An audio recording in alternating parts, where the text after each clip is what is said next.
And it was something that actually was very much a part of the Broadway community at that time. And I think, you know, the story about how I started, it was an extraordinary thing. I had graduated from the College of William and Mary.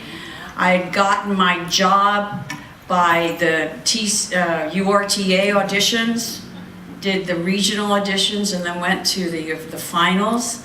And there were 2 theaters that asked to interview me.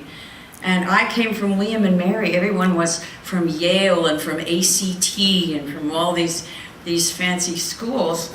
And I did Hecuba from Trojan Women as one of my you know, playing an 80-year-old woman in this audition. And I don't think anybody really knew kind of what to do with me.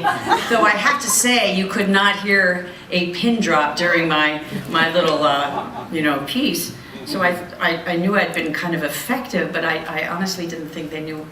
Anyway, and then I got this phone call, and I was up in the mountains in Wyoming, and there were no phones, and I went down to get some groceries and called home, and the Phoenix Theater had called and wanted me to audition.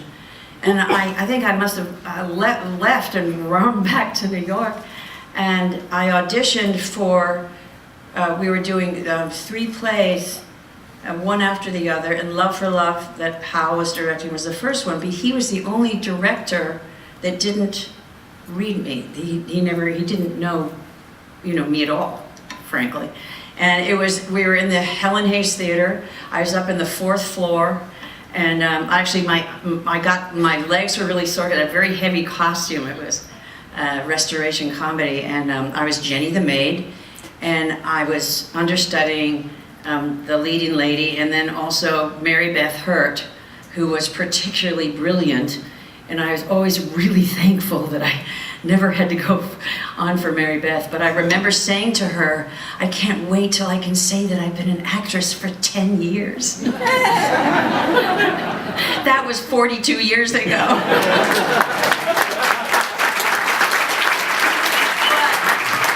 I have to tell you that what happened, I never had an understudy rehearsal, but because I was so green and so hungry, I went to every rehearsal, and I watched how Hal related to all the different actresses, and for some reason I learned the lines.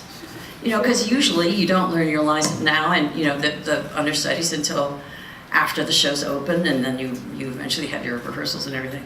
I knew the lines, and was sat in the back of the theater, and I remember Mary Beth, Hal would give her a direction. She'd say, "No, I'm not going to do that."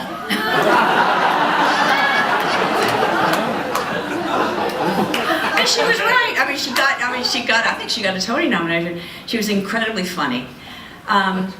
Anyway, the day came. I went into the theater. Hal actually met me at the door and said, "Glenn," took me up to the stage. He said, "I'm thinking of letting her go.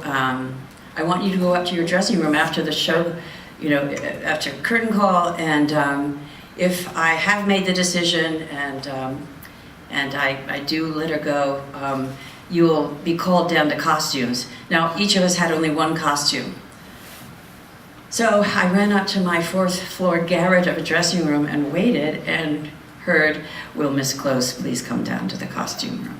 It was the old, wonderful Helen Hayes Theater. So I went down to the cellar, and I had to put on the costume of the woman who had just played the role of Angelica and who had just been fired.